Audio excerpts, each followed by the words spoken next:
Hello everyone, my name is Sweety Badhalia and welcome to SB Academy classes। तो आज के इस video lecture में हम लोग डिस्कस करेंगे स्ट्रक्चर ऑफ एटम के ही नेक्स्ट टॉपिक को।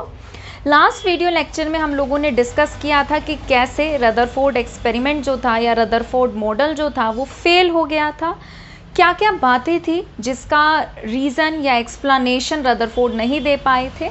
उसके बाद नील्स बोहर आए थे जिन्होंने अपना खुद का बोहर मॉडल ऑफ एटम एक तरीके से रिप्रेजेंट किया था।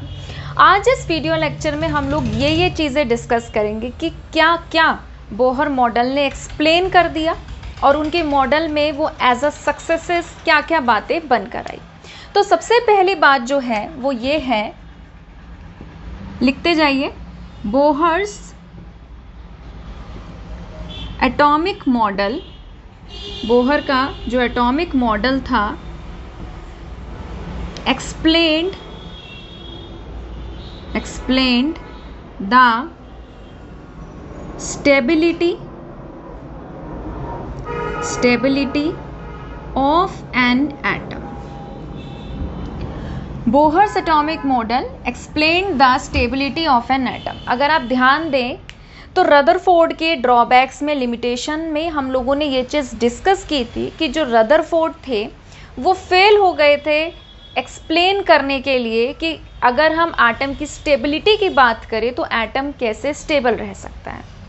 बोहर्स ने जब अपने थ्योरी की पोस्टुलेट्स दी, बातें दी, बताई, ठीक है, तो वहाँ पे उन्होंने इस चीज़ को एक्सप्लेन किया। क्या एक्सप्लेन किया कि भाई सेंटर में पॉजिटिव चार्ज होता है जो कि हमारा न्यूक्लियस है, ठीक है, उसके बाहर एनर्जी शेल्स होती हैं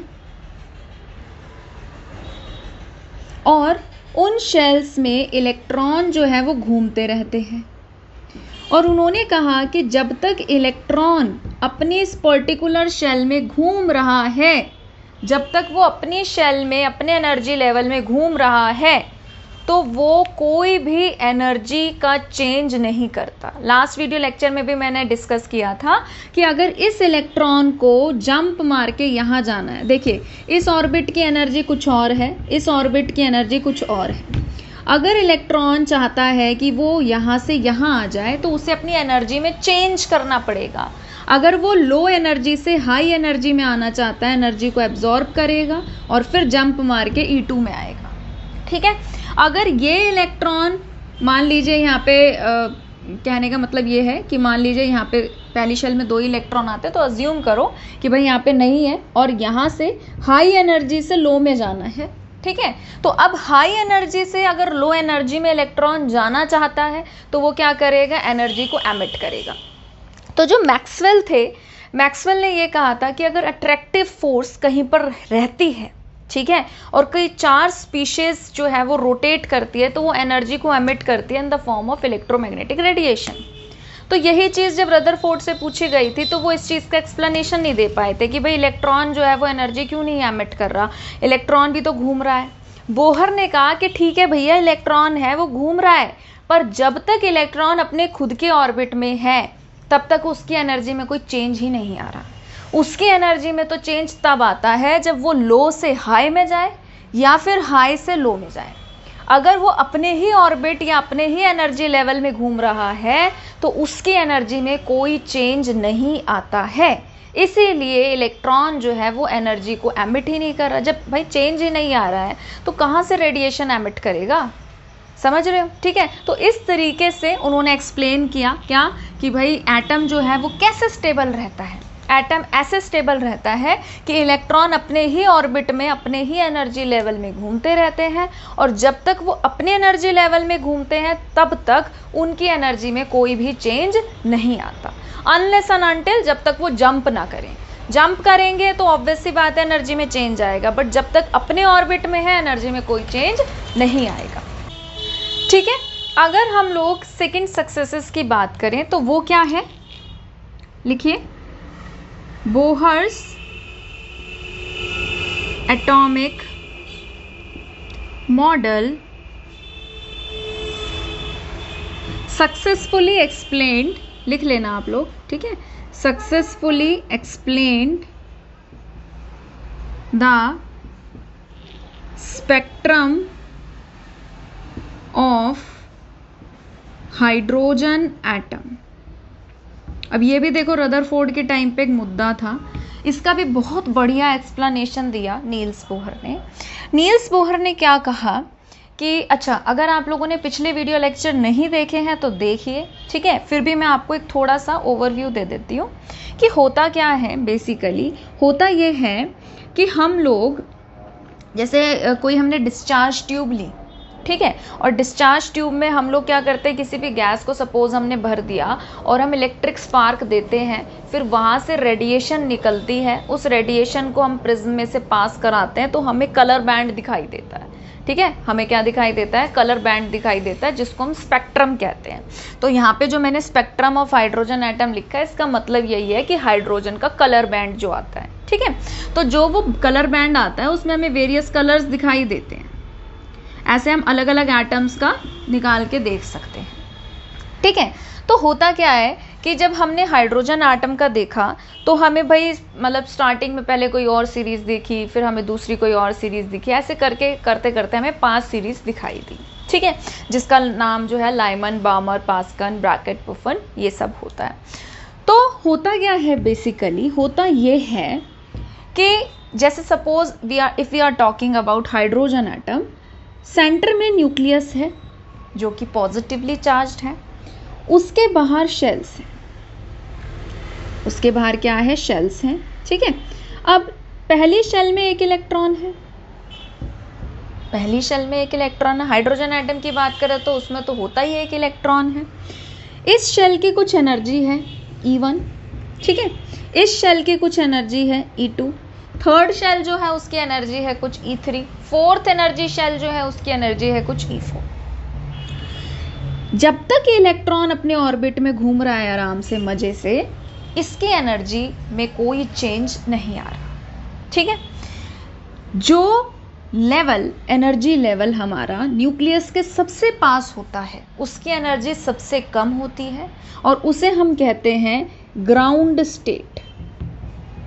क्या कहते हैं उसे हम, ग्राउंड स्टेट। और जो एनर्जी लेवल जो नेक्स्ट होता है, ठीक है, ग्राउंड से जो ऊपर है, उसको हम बोलते हैं हाइयर एनर्जी लेवल भी बोल सकते हो, एक्साइटेड स्टेट भी बोल सकते हो। जैसे से बोला ग्राउंड स्टेट, तो इसको बोल सकते हो एक्साइटेड स्टेट, ठीक है। और अगर आप एनर्जी लेवल की भाषा में बोल रहे हो तो इसको बोलोगे लोअर एनर्जी लेवल,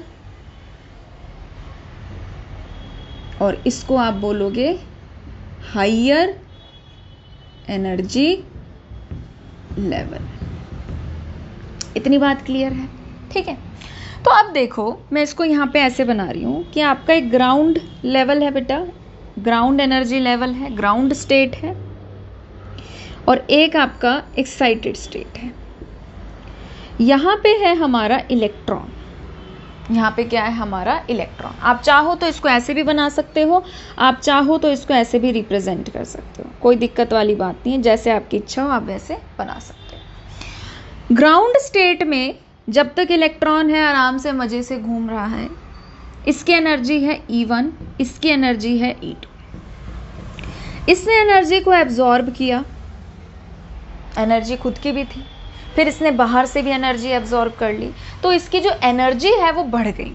और इसने क्या किया, जंप मार के ये एनर्जी बढ़ा के हाइयर एनर्जी लेवल में पहुंच गया। HNU मीन्स एनर्जी एब्जॉर्ब करा in the form of light, ठीक है, और वो हाइयर एनर्जी लेवल में E2 में पहुंच गया। अब जो एक्साइटेड स्टेट होता है वो काफ़ी ज़्यादा अनस्टेबल होता है, स्टेबल नहीं होता। इस ब्रह्मांड में, यूनिवर्स में हर चीज़ अपनी एनर्जी कम करना चाहती है, ठीक है, ताकि खुद की एनर्जी कम रहे और मैक्सिमम स्टेबिलिटी रहे। तो हाइयर एनर्जी में जाने के बाद उसको पता चलता है कि हाँ भाई, मैं यहाँ पे ज़्यादा स्टेबल नहीं हूँ, मैं यहाँ पे अनस्टेबल हूँ, तो वो वापस नीचे आता है, हाइयर से लोअर में आता है। और जब वो हाइयर से लोअर में आता है तो वो एनर्जी को एमिट करता है, एनर्जी को एमिट करता है in the form of light.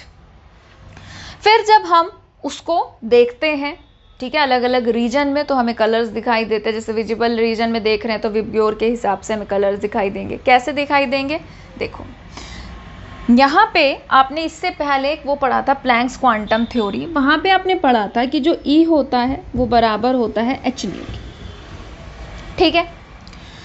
E1 की कुछ एनर्जी है, E2 की कुछ एनर्जी है, इलेक्ट्रॉन ने एनर्जी एब्जॉर्ब करी, जंप मारा हायर एनर्जी लेवल में, वापस जब आया एक्साइटेड से डी एक्साइटेड वापस जब हो रहा है वो, तो एनर्जी को एमिट कर रहा है। तो कितना एनर्जी में चेंज आया उसको हम लिख सकते हैं delta E is equal to H nu, और कितना चेंज आया वो हम निकाल सकते हैं E2 माइनस E1 करके।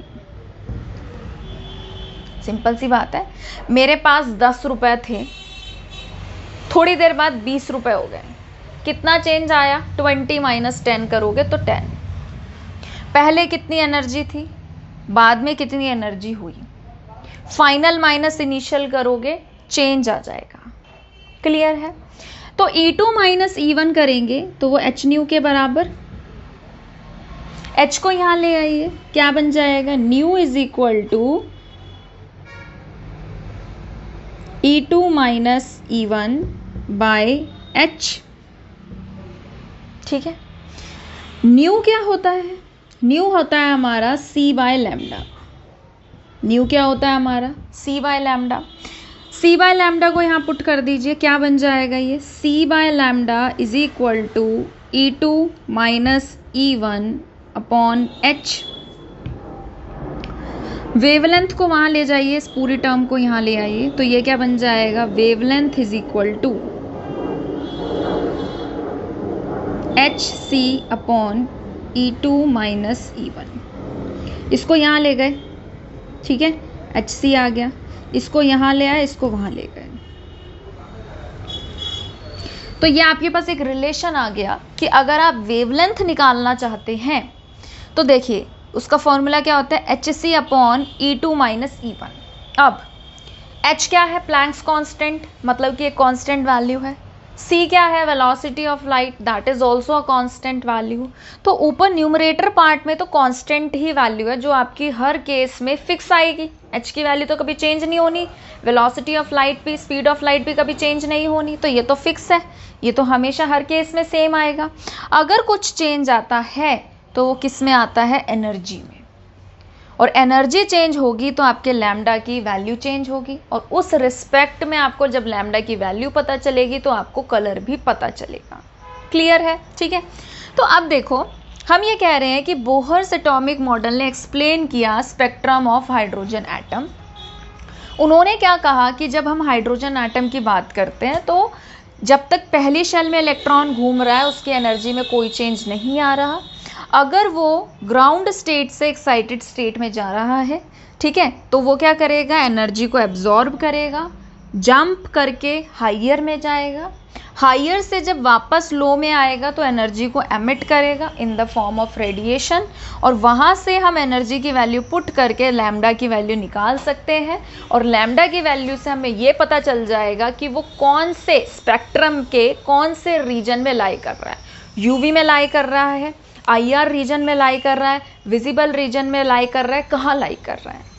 क्लियर है? ठीक है, इसको इतना लिख लीजिए, फिर मैं इसको मिटा रही हूँ, जल्दी से आप इसे नोट डाउन कर लीजिए।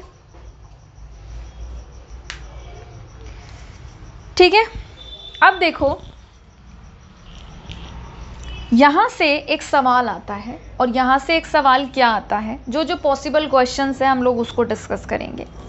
सबसे पहला सवाल तो ये कि यहाँ पे ना एनर्जी लेवल्स की कोई सीमा तो है नहीं। E1, E2, E3 भी है, E4 भी है, E5 भी है। इलेक्ट्रॉन सेकेंड एनर्जी लेवल में जाएगा। अच्छा, एनर्जी लेवल से भी मुझे याद आया, सेकेंड नहीं, सुनो ध्यान से। जैसे कि ये ग्राउंड स्टेट है, ग्राउंड स्टेट के बाद जो नेक्स्ट एक्साइटेड स्टेट आता है उसे हम बोलते हैं फर्स्ट एक्साइटेड स्टेट, ठीक है। फिर उसके नेक्स्ट वाले को बोलते हैं सेकेंड एक्साइटेड स्टेट, फिर उससे नेक्स्ट वाले को बोलते हैं थर्ड एक्साइटेड स्टेट, ठीक है। उससे नेक्स्ट वाले को फोर्थ एक्साइटेड स्टेट। तो ये प्लीज़ लिख लेना कि ग्राउंड स्टेट के बाद जो पहला एक्साइटेड स्टेट आता है उसे फर्स्ट एक्साइटेड स्टेट कहा जाता है, then second, then third and so on, ठीक है। तो अब देखो इलेक्ट्रॉन E1 से E2 में जाएगा, E3 में जाएगा, E4 में जाएगा, E5 में जाएगा, कहाँ जाएगा ये इस पर डिपेंड करता है कि उसने एनर्जी कितनी एब्जॉर्ब करी, उसने एनर्जी कितनी एब्जॉर्ब करी। अगर उसने इतनी एनर्जी एब्जॉर्ब करी है कि वो E2 में ही जंप मार के जा सकता है तो वो E2 तक ही पहुंचेगा। अगर उसने ज़्यादा एनर्जी एब्जॉर्ब करी है इस हिसाब से कि वो E3 में पहुंच सकता है तो वो E3 में जाएगा। तो यहाँ पे क्या हो जाएगा, E3 माइनस E1। अगर उसने इतनी ज़्यादा एनर्जी एब्जॉर्ब कर ली है कि वो E4 में पहुंच सकता है तो वो E4 में जाएगा। इतनी एब्जॉर्ब कर लिया है कि E5 में जा सकता है तो जंप मार के वो E1 से E5 में भी जा सकता है। इतनी बात क्लियर है, ठीक है। तो इसकी कोई बाउंडेशन नहीं है कि भाई E1 से E2 में ही जाएगा, वो तो एक समझाने के लिए मैंने आपको बताया था, बट वो जितनी एनर्जी एब्जॉर्ब करता है उसी हिसाब से वो जंप मार के ऊपर जाता है। क्लियर है, ठीक है। तो अगर E3 में जा रहा है तो E3 माइनस E1, 4 में जा रहा है तो E4 माइनस E1, E5 में जा रहा है तो E5 माइनस E1, वो आप देख लेना, वो ऐसी कोई दिक्कत वाली बात नहीं है, ठीक है। अब एक ना बहुत अच्छा सवाल आता है, और वो बहुत अच्छा सवाल ये आता है कि बच्चे ये सोचते हैं कि, पहले तो मैं खुद ही आपसे वो सवाल पूछती हूँ, ठीक है, फिर उसके बाद आप सोचना कि भाई मैं पहले आपको उस डायरेक्शन में थोड़ा सा सोचवा तो दूं कि हाँ आप सोचो तो सही कि सवाल क्या है। देखो, इलेक्ट्रॉन जंप मार के जो है E2, E3, E4, E5 ऐसे कहीं पे भी पहुंच सकता है और फिर उसके बाद वो वापस आएगा, ठीक है। तो हमारे ऐसे बहुत सारे एनर्जी लेवल्स होते हैं भाई, बहुत सारे हमारे ऐसे एनर्जी लेवल्स होते हैं, बहुत सारे हैं, ठीक है। अगर वो कहीं से भी, अगर वो N1 में आता है, कहीं से भी, यहाँ से भी आ सकता है, यहाँ से भी, यहाँ से भी, यहाँ से भी, यहाँ से भी, यहाँ से भी, कहीं से भी आ रहा है, उससे मैटर नहीं, फर्क नहीं पड़ रहा है। अगर फर्स्ट में आ रहा है तो हम उसे बोलते हैं लाइमन। अगर कहीं से भी सेकंड में आ रहा है तो हम उसको बोलते हैं, थोड़ा सा नीचे से बना देती हूँ, बट ज़रूरी नहीं है कि भाई यहाँ से आए, ऊपर से भी आ सकता है, ठीक है। तो हम उसे बोलते हैं बाल्मर। और थर्ड से अगर आ रहा है, जैसे कि सपोज थर्ड में आ रहा है, सॉरी, ठीक है, तो हम उसको क्या बोलते हैं, पास्कन, पास्चन, पास्कन, जो भी है। उसके बाद अगर फोर्थ में आ रहा है तो हम उसको क्या बोलते हैं, ब्रैकेट, ठीक है। अगर फिफ्थ में आ रहा है तो हम उसको बोलते हैं पुफेंट। क्या कह रही हूं मैं ये कह रही हूँ कि सेंटर में न्यूक्लियस है, इलेक्ट्रॉन था भाई यहाँ पे, ठीक है, और वो जंप मार के बाहर पहुँच गया, ठीक है, जंप मार के वो बाहर पहुँच गया। ऐसे बहुत सारे एनर्जी लेवल्स हैं, ठीक है। अगर वो कहीं से भी फर्स्ट शेल में आ रहा है, ये मेरी फर्स्ट शेल है, कहीं से भी फर्स्ट में आ रहा है तो मुझे जो मिलेगी वो कौन सी मिलेगी, लाइमन सीरीज। सेकंड में आ रहा है मुझे मिलेगी पास्कन, सॉरी बाल्मर, ठीक है। 3 में आ रहा है मुझे मिलेगी पास्कन सीरीज। फोर्थ में आ रहा है मुझे मिलेगा ब्रैकेट। फिफ्थ में आ रहा है मुझे मिलेगा पुफेंट। इतनी बात क्लियर है, ये मतलब है, मतलब ये ऐसे समझ लो, ऐसे समझ लो, एक ही बात है, ठीक है। तो इलेक्ट्रॉन था, उसने एनर्जी एब्जॉर्ब करी और वो जंप मार के ऊपर पहुंच गया हायर एनर्जी लेवल में। अगर वो कहीं से भी जंप मार के फर्स्ट एनर्जी लेवल में आ रहा है, यहाँ पे आ रहा है, तो हमें सीरीज मिलेगी लाइमन, देन बाल्मर। अगर 2 में आ रहा है, ऐसे ऐसे करके चल रहा है। इतनी बात तो मेरे ख्याल से आपको समझ में आ गई होगी।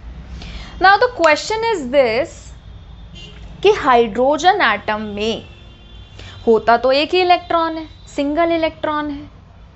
हम ये कह रहे हैं कि अगर इलेक्ट्रॉन फर्स्ट में आया तो मिलेगी लाइमन सीरीज, अगर सेकंड में आया तो हमें मिलेगी बाल्मर सीरीज, थर्ड में आया तो हमें मिलेगी पास्कन, फोर्थ में आया तो हमें मिलेगा ब्रैकेट, फिफ्थ में आया तो हमें मिलेगा पुफेंट।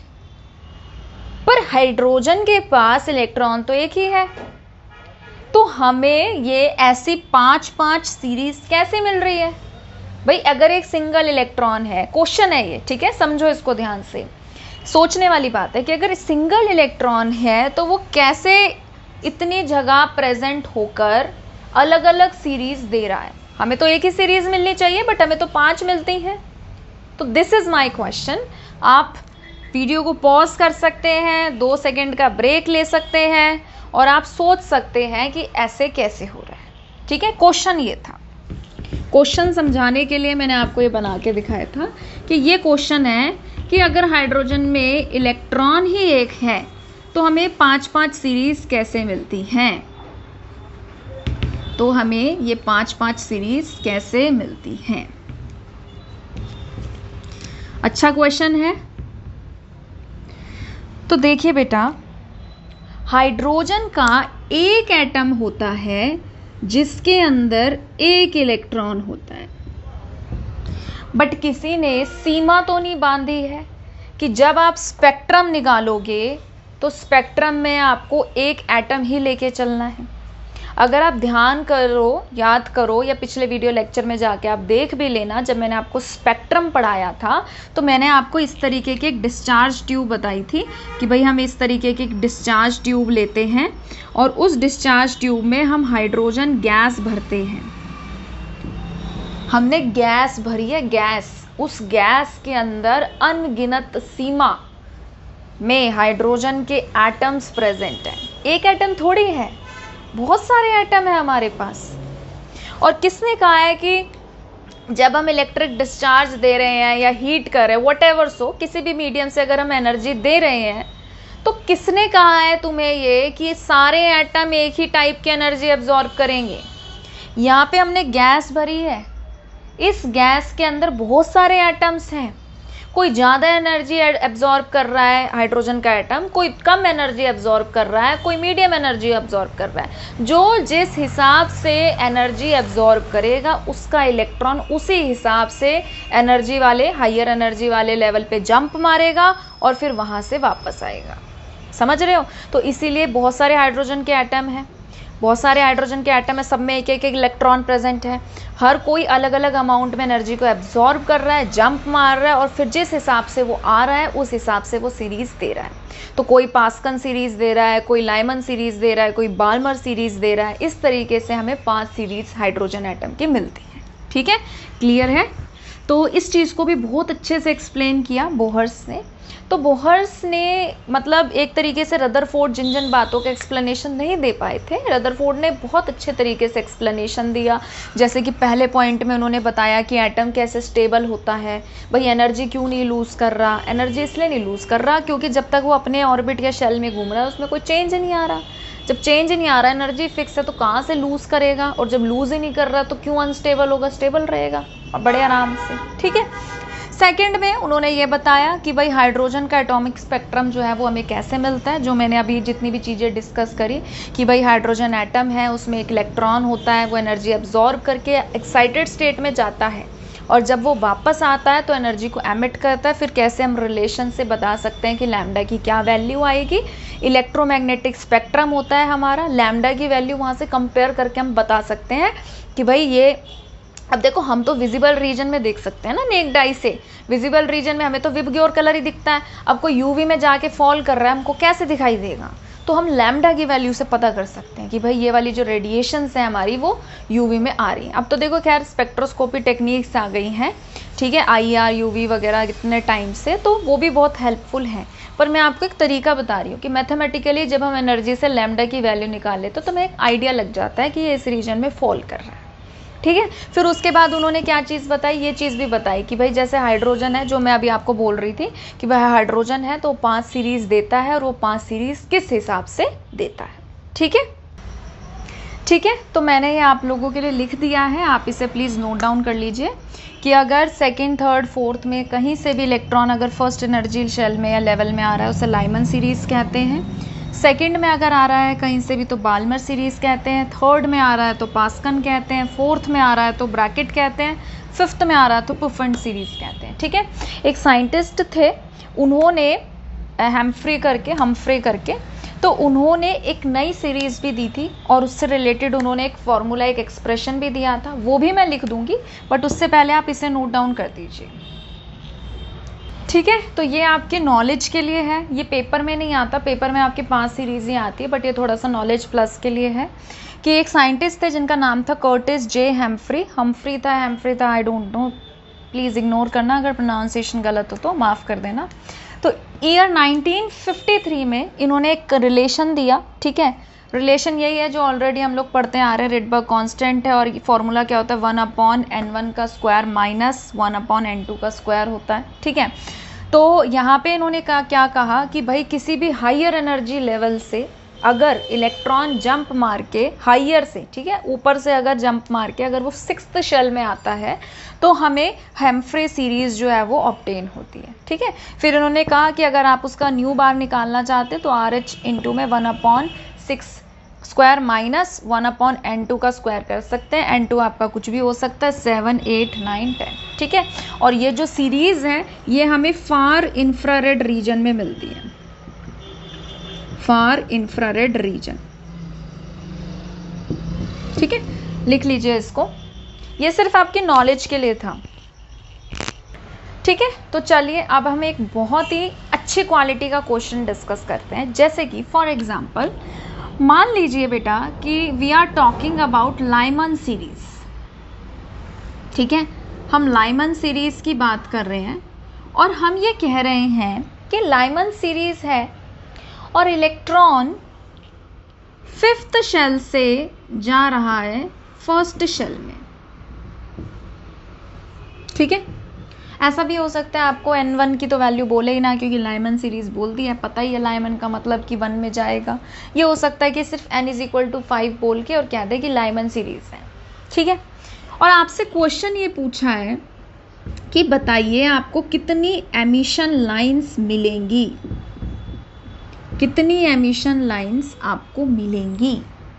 अब इसका आंसर तो आ जाएगा 30 सेकेंड्स में, बट मैं पहले आपको थोड़ा सा कॉन्सेप्ट समझाना चाहती हूँ। देखो क्या आपके पास इन्होंने कहा है कि 5वें से 1st में आ रहा है, n = 5, इधर उधर लिख लेते हैं, n = 5, n = 4, n = 3, n = 2, n = 1।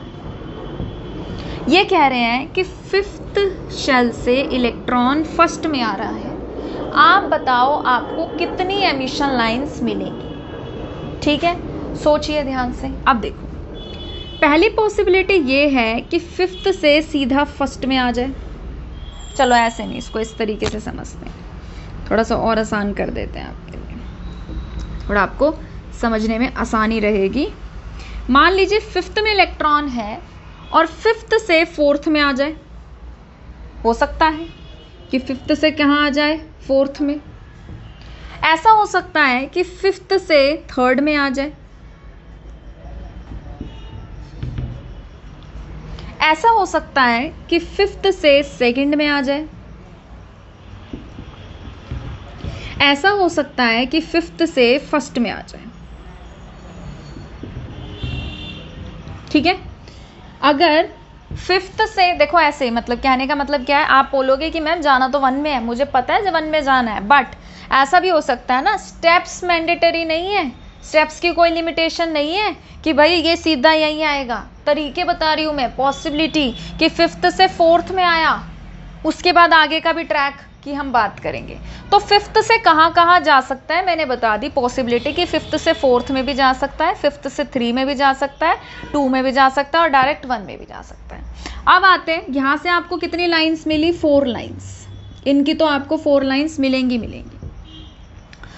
अब 4th की बात करते हैं, 4th में आ गया, हमने कहा कि भाई चलो 5th से 4th में चला गया। अब 4th में आने के बाद भी पॉसिबिलिटी है कि 4th से 3 में जाए, ऐसा भी हो सकता है कि 4th में से 2 में जाए, ऐसा भी हो सकता है कि 4th में से आपका 1 में जाए। 3 लाइंस यहाँ से, ऐसे कहने का मतलब है कि जैसे देखो 5 से 4th में आया, ठीक है, 5 से 4th में आया, 4th में आने के बाद भी उसके पास पॉसिबिलिटी है कि 4th से सीधा 1 में जा रहा है, कि 4th से 3 में जा रहा है, या 4th से 2 में जा रहा है। फिर उसके बाद 3rd की बात करते हैं, 3rd से कहाँ कहाँ जा सकता है, 2 में, और थर्ड से कहा जा सकता है डायरेक्ट 1 में भी। ये वाला 2 के लिए था और 1 के लिए। यहाँ से कितनी लाइंस मिली? 2 लाइंस। और ऐसा भी हो सकता है नेक्स्ट वाला कि 2 से कहाँ जाए 1 में। 1 में तो भेजना ही है। तो ये पॉसिबिलिटीज़ थी कि भाई 5 से 4 में गया, फिर 4 से अब पॉसिबिलिटी है कहाँ कहाँ जाएगा, फिर 3 से पॉसिबिलिटी है कहाँ कहाँ जाएगा, भाई 3 से 2 में गया या 3 से 1 में गया, और फिर उसके बाद 2 में। ऐसा हो सकता है कि 5 से 3 में जाए, फिर 3 से 2 और फिर 2 से 1। ऐसा भी हो सकता है 5 से सीधा 2 में गया, फिर 2 से 1 में गया। ऐसा भी हो सकता है कि 5 से सीधा 1 में चला गया। ऐसे भी हो सकता है 5 से 4 में गया, फिर 4 से सीधा 1 में चला गया। पॉसिबिलिटीज़। तो टोटल आपको 4 और 3 7 और 2 9 और 1 10 कितनी मिली आपको? 10 लाइंस। कितनी लाइंस मिलेंगी? 10 एमिशन लाइंस।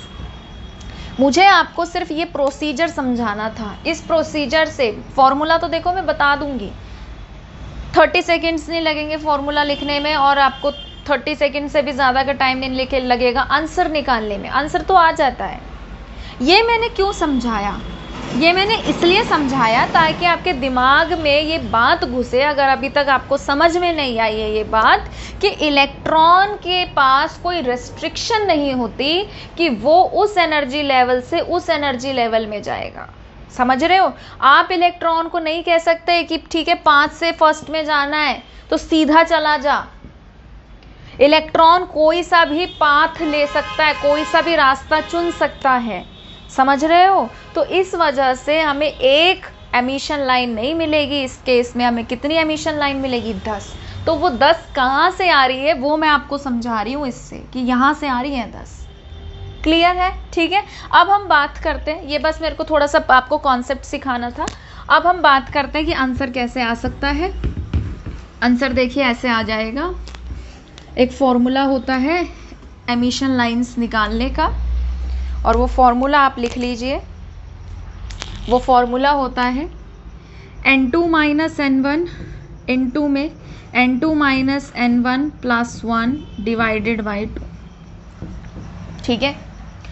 n2 की वैल्यू 5 है बेटा, n1 की आपकी 1 है। पुट करते जाइए। 5 minus 1 5 minus 1 plus 1 divided by 2। ठीक है। 5 में से 1 गए 4 और 5 आगे सीधा आंसर 10 कि 10 आपको एमिशन लाइंस मिलेंगी। पर वो 10 कहाँ से मिलेंगी या कैसे मिल रही है या किस प्रकार मिल रही है वो मैंने अभी डिस्कस किया था कि वो ऐसे मिल रही है। ठीक है। सो नोट डाउन कर लीजिए प्लीज। ठीक है। अब हम लोग बात करते हैं बोहर्स की थर्ड सक्सेस के बारे में। तो वो क्या है? Bohr's theory helped in calculating the energy of an electron in a particular orbit of hydrogen atom. तो बोहर्स ने कैलकुलेशन की। कैलकुलेशन कैसे करी वो हम लोग क्वांटम में पढ़ते हैं, अभी हम लोग छोटे हैं तो उस हिसाब से नहीं पढ़ेंगे। हायर क्लासेस में हम लोग पढ़ते हैं कि कैसे डिराइव किया। अभी के लिए फ़िलहाल आपको सिर्फ रिलेशन से रूबरू होना है कि भाई रिलेशन क्या दिया। तो उन्होंने कहा कि जब किसी पर्टिकुलर ऑर्बिट में, भाई किसी चाहे फर्स्ट ऑर्बिट है, सेकेंड ऑर्बिट है, थर्ड ऑर्बिट है, तो उस ऑर्बिट में जब इलेक्ट्रॉन घूमता है तो उसकी एनर्जी हम कैसे निकाल सकते हैं? तो वो हम इस फॉर्मूले की मदद से निकाल सकते हैं। फॉर्मूला क्या है? EN मतलब जो भी शेल है, जो भी ऑर्बिट है उसकी value is equal to minus RH into में 1/n का स्क्वायर। n आपका 1 भी हो सकता है, 2 भी हो सकता है, 3 भी हो सकता है। जिस भी ऑर्बिट में निकालना है n की वैल्यू पुट कर दो। RH क्या है? दैट इज रिडबर्ग कांस्टेंट, हम लोग पहले भी पढ़ चुके हैं। ठीक है। RH की जो वैल्यू है वो क्या होती है? 2 पाई स्क्वायर me⁴/h²। इस वैल्यू को आप यहाँ पे पुट कर दीजिए बेटा, तो इनटू में n² हो जाएगा बस नीचे। ठीक है। तो जब हम सारे कांस्टेंट की वैल्यू पुट कर देते हैं ना, जैसे हमने पाई की वैल्यू पुट कर दी, मास ऑफ इलेक्ट्रॉन की वैल्यू पुट कर दी, चार्ज ऑफ इलेक्ट्रॉन की वैल्यू पुट कर दी, H प्लैंक्स कांस्टेंट की वैल्यू पुट कर दी, तो अलग अलग यूनिट्स में हमारी अलग अलग एक्सप्रेशंस बनती हैं। ये तो देखो बहुत बड़ी हो जाती है एक्सप्रेशन। ठीक है। तो इसको थोड़ा सा और छोटा करके हम इजी फार्मूला या इजी एक्सप्रेशन बना देते हैं। वो मैं यहाँ पर लिख देती हूँ कि किस यूनिट में आपको कौन सा एक्सप्रेशन यूज़ करना है, वो आपको न्यूमेरिकल्स में काफ़ी काम आएगा। ठीक है। ठीक है। तो इस फॉर्मूले में जब हम सारी वैल्यूज़ पुट कर देते हैं, n की तो वैल्यू देखो हर क्वेश्चन में चेंज होगी ऑर्बिट की तो, बट n की वैल्यू को छोड़कर जब हमने बाकी सारी वैल्यूज़ को पुट किया, मल्टीप्लाई डिवाइड किया, तो क्या एक्सप्रेशन बनती है? एक बनता है E is equal to minus का 2.18 इंटू 10 की पावर माइनस 18 है, डिवाइडेड बाय n का स्क्वायर जूल पर एटम। इलेक्ट्रॉन वोल्ट में अगर आपको निकालना है, एक इलेक्ट्रॉन वोल्ट में इतने जूल होते हैं, ठीक है। तो आप क्या करेंगे, जब इलेक्ट्रॉन वोल्ट में निकालेंगे तो एक्सप्रेशन क्या बन जाएगी, 13.595 डिवाइडेड बाय n का स्क्वायर। उसके बाद देखिए, अगर आपको किलो जूल पर मोल में निकालना है, जूल में नहीं निकालना है, सपोज किलो जूल में निकालना है पर मोल, जैसे ऊपर तो पर एटम है ना, एक मोल के हिसाब से निकालना है, तो minus 1311.8 divided by n square बनता है। और उसको राउंड ऑफ करके आप, जैसे ये है ना 1311.8 है, तो आप इसको 1312 भी लिख सकते हो, 1312 राउंड ऑफ करके लिख सकते हो। तो ये बन जाएगा माइनस का 1312 divided by n square kilojoule per mole, ठीक है। तो बहुत इंपॉर्टेंट फॉर्मूले हैं, इस पे हम लोग न्यूमेरिकल प्रैक्टिस भी करेंगे नेक्स्ट वीडियो लेक्चर में। तो इसको आप लोग एक डब्बे में डाल दो और मार्क कर दो, वेरी वेरी इंपॉर्टेंट। जल्दी से इसको एक डब्बे में डाल के और इसको लिख दो, वेरी वेरी वेरी इंपॉर्टेंट, बहुत ही महत्वपूर्ण है ये एक्सप्रेशंस, ठीक है। देखो अब खुद देखो ना कितना सब कुछ है इसमें, मतलब इतना तुम्हारे पास टाइम नहीं होता पेपर वेपर में, ठीक है, कि तुम इन सब की वैल्यू पुट करके कैलकुलेशन वगैरह सॉल्व करोगे। तो सिंप्लिसिटी के लिए इस फॉर्म में लिखा जाता है ताकि बच्चे आसानी से याद रख सके और टाइम भी आपका बचे और आंसर भी जल्दी आ जाए, मतलब समझ भी आ जाए और भूलता भी नहीं है ना, कम थोड़ा मुश्किल लगेगा। समझ सकती हूँ अभी थोड़ा अजीब लग रहा होगा, पहली बार देख रहे हो, बट प्रैक्टिस करोगे तो यही आसान लगेगा, ठीक है। चलो लिख लो, ठीक है, लिख लिया। अब ध्यान पूर्वक सुनिए, मैंने जो ये लाइन लिखी थी बेटा, ये किसके लिए लिखी थी, हाइड्रोजन एटम के लिए। तो ये जो फॉर्मूला है, ठीक है, RH वाला नहीं, RH तो कांस्टेंट ही है, ये वाला जो फॉर्मूला है, ये वाला जो फॉर्मूला है, ये सब किसके लिए लिखे हैं मैंने, हाइड्रोजन एटम के लिए। अगर बाय चांस आपके पास क्वेश्चन में हाइड्रोजन एटम ना आके हाइड्रोजन लाइक एटम आ रहा है, हाइड्रोजन लाइक आयन, एटम तो कहाँ से होगा, hydrogen like ion. Hydrogen like ion क्या होता है, जैसे देखो हाइड्रोजन में एक इलेक्ट्रॉन होता है, ठीक है। अब जैसे मान लो हीलियम की बात कर रहे हैं, हीलियम का में 2 इलेक्ट्रॉन होते हैं, बट अगर मैं लिखूँ हीलियम प्लस, तो यानी कि एक इलेक्ट्रॉन लूज कर दिया, तो अब इसमें कितना है, एक इलेक्ट्रॉन, तो ये बन गया हाइड्रोजन लाइक आयन। लिथियम में कितने इलेक्ट्रॉन्स होते हैं, 3, अगर मैं लिख दूँ लिथियम 2+, तो 2 इलेक्ट्रॉन निकाल दिए, एक बचा, तो ये क्या बन गया, हाइड्रोजन लाइक आयन, ठीक है। तो जब ऐसे एटम्स आ जाएं, आयंस आ जाएं, वो एटम बोल के ना एटम ही मुंह से निकल रहा है, तो अगर आपके पास ऐसे आयंस आ जाएं जिसमें एक एक इलेक्ट्रॉन है हाइड्रोजन एटम की तरह, ठीक है, तो हम इन फॉर्मूलों में एक चीज़ और ऐड कर देते हैं, ऐड मतलब कि मल्टीप्लाई करते हैं, किससे, Z स्क्वायर से। और Z क्या रहता है आपका, Z आपका रहता है न्यूक्लियर चार्ज, ठीक है, आसान शब्दों में एटॉमिक नंबर। जैसे कि फॉर एग्जांपल अगर आप ये निकाल रहे हो हीलियम के लिए, ठीक है, तो हीलियम का एटॉमिक नंबर क्या होता है, हाइड्रोजन हीलियम 2, तो Z की वैल्यू जो है हीलियम के लिए वो हो जाएगी 2। लिथियम है, एटॉमिक नंबर कितना होता है, 3, तो Z की वैल्यू हो जाएगी 3, ठीक है। तो अगर अलग से लिखना, मैं तो इसी में लिख रही हूँ ताकि दोबारा ना लिखना पड़े, ठीक है, दोबारा लिखूंगी तो और वीडियो 5 मिनट लंबी चली जाएगी। तो आप लोग लिख लीजिए, हेडिंग डाल लीजिए, energy expression for hydrogen like ions. और उसके लिए फिर आप क्या करो, यहाँ पे Z स्क्वायर से मल्टीप्लाई कर दो, यहाँ पे भी आप Z स्क्वायर से मल्टीप्लाई कर दो, यहाँ पे भी आप Z स्क्वायर से मल्टीप्लाई कर दो, यहाँ पे भी आप Z स्क्वायर से मल्टीप्लाई कर दो। मतलब अगर हाइड्रोजन के अलावा आयन आ रहा है जिसमें एक इलेक्ट्रॉन है, तो उसके आपको एटॉमिक नंबर के स्क्वायर से भी मल्टीप्लाई करना है। और अगर हाइड्रोजन है तो Z, तो एक्सप्रेशन तो देखो यही रहेगी, हाइड्रोजन के लिए एटॉमिक नंबर 1 होता है, Z का स्क्वायर 1 का स्क्वायर 1, तो यही एक्सप्रेशन आ गया हाइड्रोजन के लिए। तो बेटर है इसको याद कर लो, है ना, हाइड्रोजन के लिए निकालोगे Z की वैल्यू 1, 1 का स्क्वायर 1 होता है, तो यही एक्सप्रेशन आ जाएगी। कोई और होगा तो Z की वैल्यू, जैसे हीलियम है तो 2 का स्क्वायर 4, लिथियम आ गया Z की वैल्यू 3, 3 का स्क्वायर 9, तो ऐसे भी उससे भी मल्टीप्लाई करना होता है। ठीक है, तो इसको लिख लो, वेरी वेरी इंपॉर्टेंट। और अलग से लिखना, मेरी तरह मत घुसा देना बीच में, अलग से एक्सप्रेशन लिखो कि energy expression for hydrogen like ions, और फिर उसके बाद इन फॉर्मूले में Z² से मल्टीप्लाई करो। तो आज के लिए इतना ही। अगर आप लोगों को ये वीडियो पसंद आया है तो प्लीज़ इसे लाइक करिए, शेयर करिए, चैनल को सब्सक्राइब करिए। जल्दी मिलेंगे एक नए वीडियो के साथ। अपना ध्यान रखिए। Thank you.